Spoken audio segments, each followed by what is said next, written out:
Tapos ba? Hindi. Ganyan na itsura ko tayo. Yan pwede ilabas namin at mabuntis. Ayan. Yan yung Ay, inampun si Sam, kung pag namamali daw, ginaganon daw yung puwit doon sa, di ba nagkakulong niya sa loob, ginaganon daw yung puwit doon sa ano, labas. Yung tukot ng lalaking aso. Ganit sa Linda. Nakakagawa ng paraan yan. Parang tao, nagpakaano.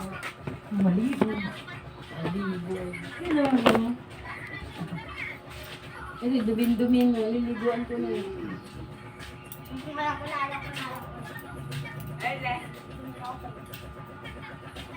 Partang ulo ko.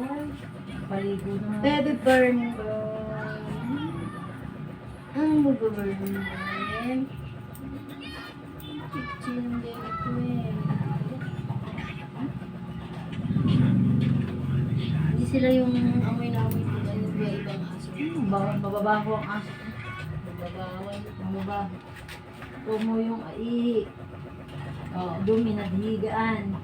Kaya ako bago matulog, pastiya.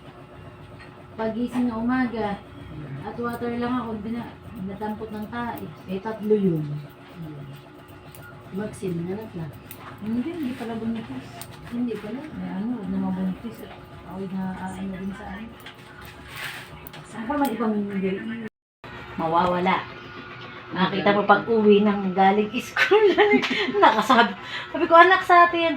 Sa susunod, 2 na ang bibilin ko nang hindi ako mayamot sa iyo. Thanks, mami. Paano na siya ngayon? Hindi na katulad ng ano tayo. Kabarkada ba ni Joy Joy? Kabarkada ni Joy Joy. Sino-sino naman kabarkada ng aking anak eh.